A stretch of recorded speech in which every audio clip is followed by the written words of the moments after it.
Então é isso, eu acabei de fazer uma apresentação aqui do Café com o Tio Vini, né?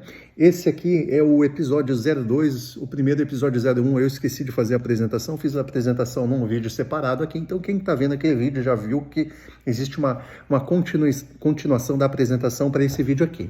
Cada episódio do Café com o Tio Vini falarei sobre algumas coisas, alguns temas relevantes ou não, dependendo de quem escutar, temas aí do dia a dia, né, principalmente voltados aí para as questões psicológicas e emocionais mais femininas no geral, e questões às vezes um pouco mais técnicas. Eu sei que questões técnicas não viralizam, mas são necessárias, e eu atendo muitas pessoas da saúde, eu tenho muitos e muitos colegas da saúde, médicos, farmacêuticos, biomédicos, nutricionistas, enfermeiras, tem de tudo, né, da saúde. Então tenho muitos colegas médicos, vários deles são pacientes meus e vários deles são alunos dos meus cursos, né? Tenho um livro publicado, estou escrevendo mais 4 livros simultaneamente, né? 6 graduações, 7 pós-graduações, boa parte delas, quase todas na área da saúde. E falaremos aqui sobre os assuntos que eu abordo, os assuntos que eu pesquiso, os assuntos que eu estudo e os assuntos que eu aplico na prática, tá? Lembrando aos médicos, aos louquinhos aí que ficam putos quando a gente fala alguma coisa que eles não concordam, isso aqui é a minha visão, né? Boa parte dela baseada na ciência, obviamente, mas é a minha visão. Se não concorda, caia fora, né? Isso aqui eu não estou aqui para debater. Começou o debate, vai ser excluído. O perfil é meu, não quero nem saber. Ah, Vinícius, mas eu não concordo. Guarde para si, não veja mais, tá? Isso aqui é a minha visão. E também lembrando que aqui não existem recomendações do que fazer, não existem recomendações médicas, principalmente porque eu não sou médico. Isso aqui tem caráter de pesquisa, tá? Então, para quem não gostou, ó, tá bom? Isso aqui tem caráter de pesquisa, isso aqui não tem, é um caráter informativo e jamais de diagnóstico, visto que eu não posso fazer diagnóstico, e também jamais de prescrição, né? Não sou prescritor de nada nesses vídeos, eu sou simplesmente um mero pesquisador e pensador, tá bom? Então, esse vídeo aqui, ele vai começar, falaremos hoje um pouco sobre depressão na prática clínica até, né? Falaremos sobre depressão. Não vou dizer o que deve ser feito, o que não deve ser feito, isso aí você conversa com o seu médico, com o seu terapeuta, né? Só vou aqui abordar, né? Então, dia desses aí, recebi mais um paciente buscando terapia integrativa e complementar, né? Uma das minhas formações é exatamente essa, né? Eu sou terapeuta integrativo, né? E complementar, né? Então, a gente trabalha com tratamentos, principalmente fitoterapia, de complemento ao que o paciente já utiliza. Então, digamos que ele faz um tratamento aí para depressão ou ansiedade com medicamentos alopáticos, com o seu psiquiatra, né, com o seu médico, e ele quer um tratamento complementar que auxilie, né, em momentos, ou que auxilie a reduzir colaterais, ou que auxilie na tratativa médica. E às vezes o próprio médico pede, né? E isso vem desde a indicação da pessoa buscar um educador físico, fazer exercícios, ajustar hábitos, e fazer grounding, pegar sol e papapá, né? Então, trabalhando com base nas terapias integrativas e complementares, nunca substitutivas, né? Nunca substitutivas. Não é dizer assim, pare o seu tratamento alopático, pare o tratamento com o médico e faça um tratamento complementar. Não. Por isso fala-se tratamento complementar, né? Terapias integrativas trabalham de forma integrada e complementar, nunca substitutivas.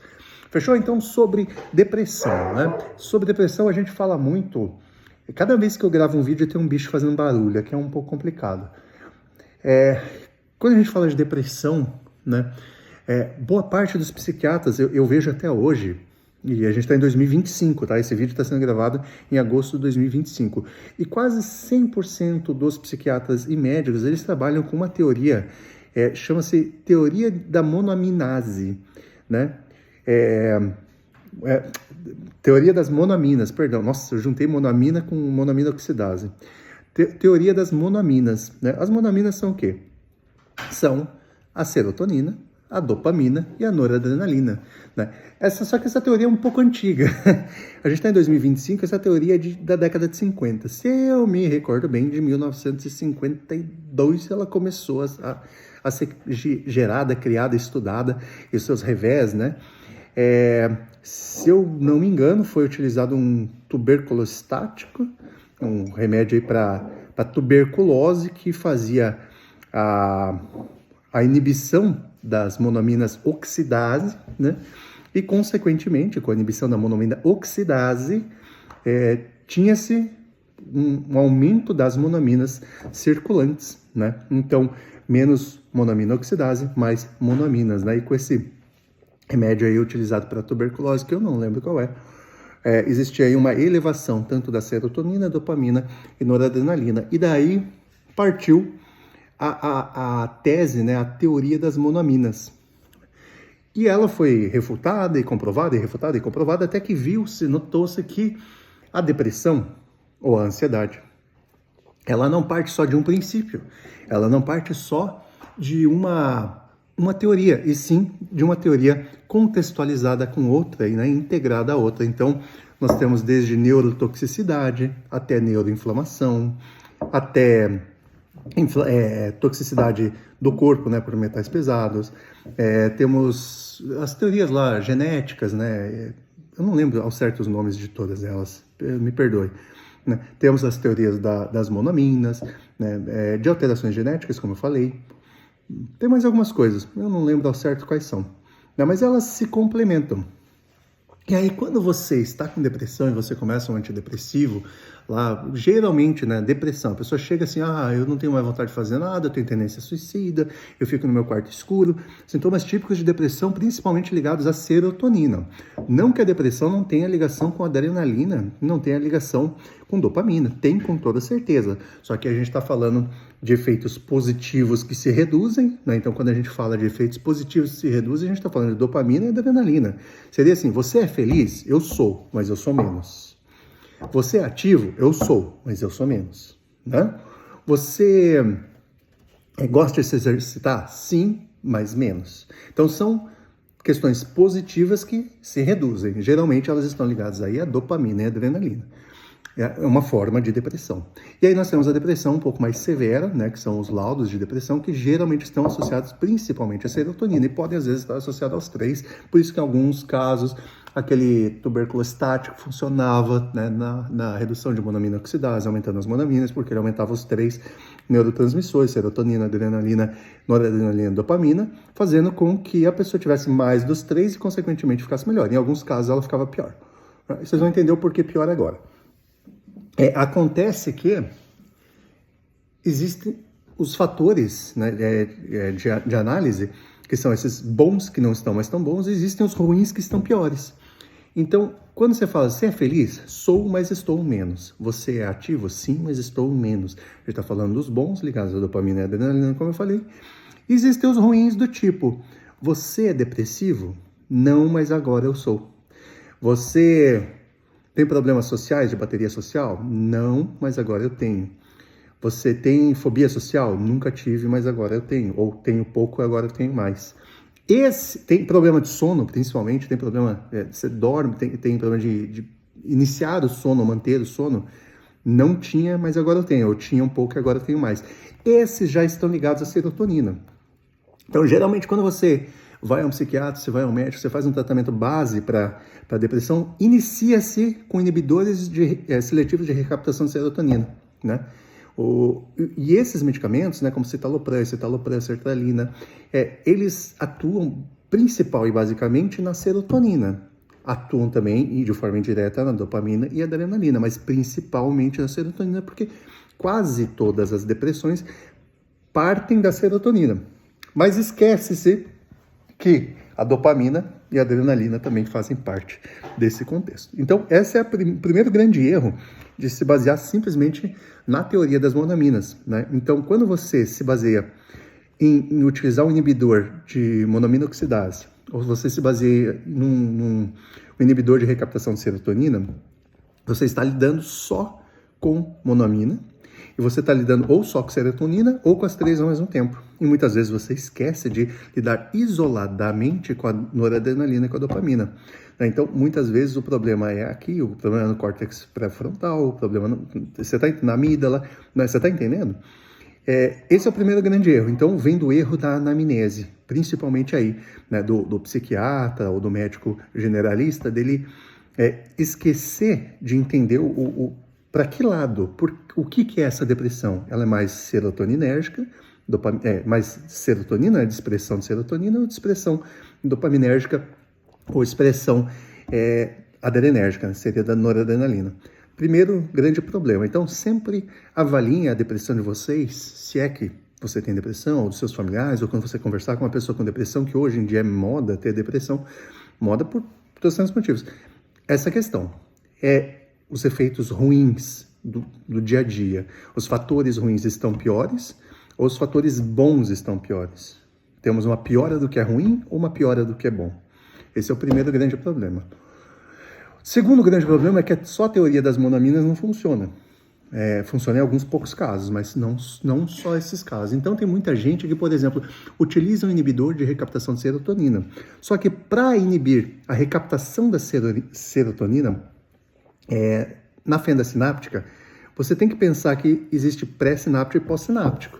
E você tem que entender que no pré-sináptico você tem que ter substrato, você tem que ter combustível para a produção da serotonina, né? Então, de que adianta você utilizar o inibidor de recaptação de serotonina para a serotonina ficar mais tempo na fenda pré-sináptica, se você não tem triptofano, por exemplo, ou se os seus receptores já estão exauridos, já estão estourados, né?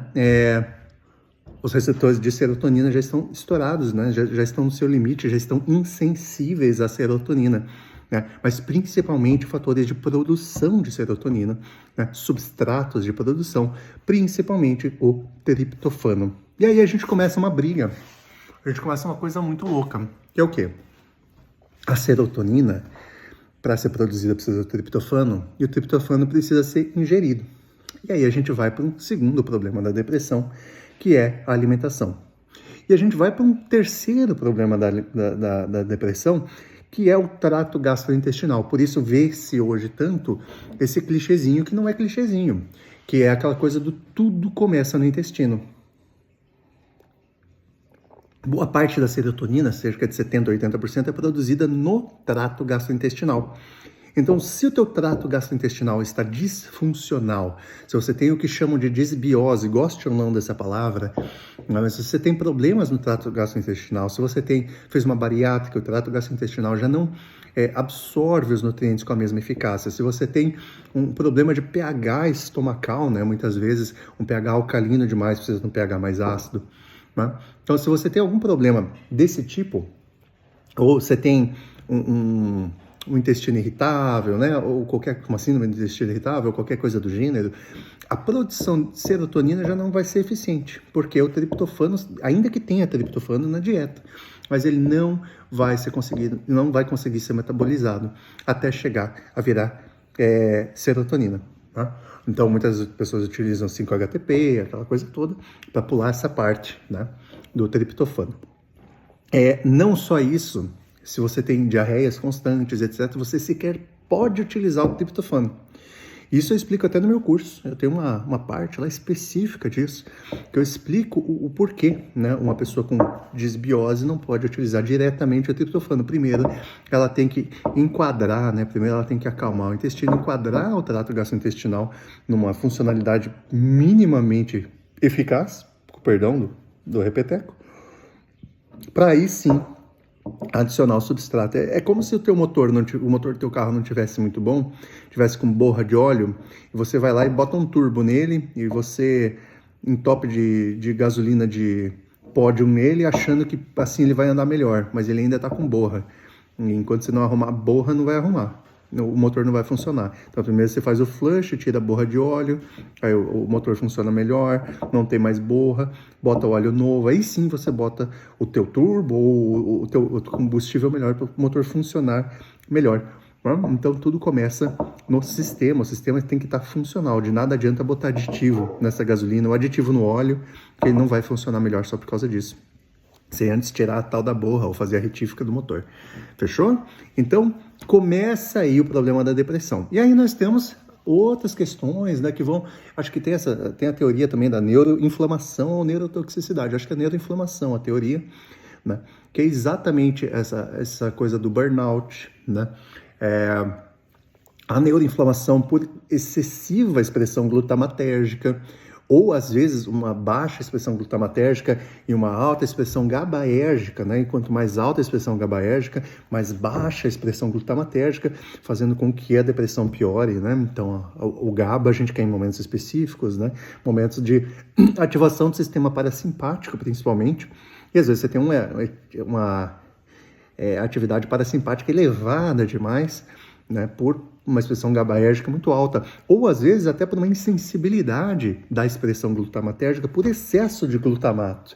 Então, quando a gente fala para você assim, cuida com glutamato monossódico presente nesses alimentos industrializados, aqui em casa mal tem isso, né? Cuidado com o glutamato monossódico presente nos alimentos. Por quê? Porque o glutamato monossódico ele vai gerar uma expressão glutamatérgica mais elevada. Então, nós temos aí a expressão glutamatérgica, tá? Do glutamato funcional, basal, fisiológico, perfeito? E nós temos a expressão glutamatérgica patológica.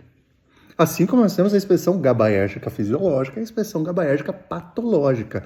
Patológica é da doença, patológica é o que vai gerar complicações. Então, quando você tem uma superexpressão glutamatérgica por um tempo muito grande, você tem uma diminuição da sensibilidade dos receptores glutamatérgicos.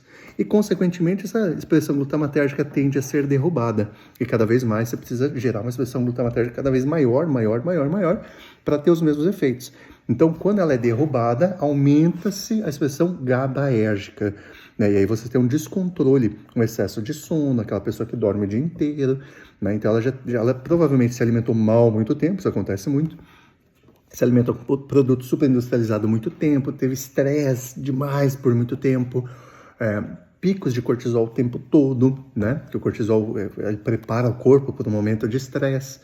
O cortisol não é o bandido é o que gera o aumento de cortisol. Tá? E com essas expressões frequentes, né? Como ficar dando pico de insulina, né? Fica dando pico de insulina porque você se entope de glicose. Esses picos frequentes, essa coisa frequente vai gerando uma dessensibilização dos receptores e, consequentemente, aí uma queda da expressão glutamatérgica, elevando a uma expressão GABAérgica e te deixando com sono o dia todo, tá? E aí vem, né, da neuroinflamação, neurotoxicidade é por questões de drogas, alguns anabolizantes específicos, como nandrolona, trembolona, bodenona ligada à GABAérgica, a trembolona ligada à noradrenérgica, a noradrenalina e principalmente a dopaminérgica, né? Então tem que cuidar, esse pessoal que utiliza hormônios aí, testosterona, serotoninérgica, né? Então temos que cuidar aí quem utiliza anabolizantes, né, recursos ergogênicos. Tem que tomar cuidado com essas expressões, com a neurotoxicidade específica de cada um, e a gente não fala só de trembolona aqui, né? Nandrolona faz, bodenona faz, testosterona, por incrível que pareça, faz, tá? Estresse excessivo, alimentação merda, resistência à insulina, né? Colesterol, não a hipercolesterolemia, né? Mas a dislipidemia, que seria a alteração patológica das frações de colesterol, né? Então, um ApoB é muito fora, né? Uma relação de HDL e não HDL muito ruim, um LDL extremamente baixo puxado por estatina, um HDL extremamente elevado com HDL muito baixo, lipoproteína A muito elevada, triglicerídeos em relação com o HDL, né, muito desconexa, né, maior do que 1:7 ou 1:2 que seja. Né? Então, essas dislipidemias, né, fracionárias mesmo eu falo, né, de frações de colesterol, elas geram também neuroinflamação. Tá? E as estatinas, por mais que às vezes ajustem o colesterol, elas geram outro problema, né? Que é a redução expressiva desse LDL, que é neuroprotetor, assim como o HDL é neuroprotetor. Então, nós temos que ter relações de colesterol ótimas, relações com uma boa equalização, tá? Isso também faz parte da depressão, né? Então, dislipidemias, uso excessivo de estatinas, redução muito brusca de colesterol e alterações nas frações lipídicas, né, elas vão gerar também neurotoxicidade e neuroinflamação. Beleza? Isso é uma pontinha do iceberg, né? Eu provavelmente vou ter que fazer um episódio 2 sobre isso, né? Mas então fica aí uma visão um pouco mais diferenciada, um pouco mais distinta, um pouco mais abrangente do que só a teoria das monoaminas, né? Do que só pensar em serotonina ou só pensar em inibição da monoamina oxidase, né, para elevação de serotonina, dopamina e adrenalina, e pensar um pouco mais no contexto, principalmente nessas expressões e dessensibilizações dos receptores. Beleza? Então, espero que quem é da saúde aí tenha gostado, quem não é da área de saúde tenha entendido o contexto e tenha pensado aí de que talvez a alimentação, talvez esse tipo de cuidado com o colesterol, com o corpo, não com o colesterol, né, mas vocês entenderam, com as frações, com o corpo, com a atividade física, e eu posso até falar de atividade física no próximo vídeo, pode gerar aí a tua depressão, que às vezes está sendo tratada com o medicamento e não está sendo tratada a causa, está sendo tratado o sintoma. Quando, na verdade, pequenas alterações na sua rotina para a saúde, voltada à saúde, tivessem um efeito muito maior do que você tomar aí um inibidor de recaptação de serotonina. Beleza, meus senhores? Então é isso. Amanhã tem outro episódio. Provavelmente continuaremos falando sobre isso, depende da minha vontade. Quem gostou, gostou? Deixa um like. Quem não gostou, o problema é seu. Valeu, boa semana.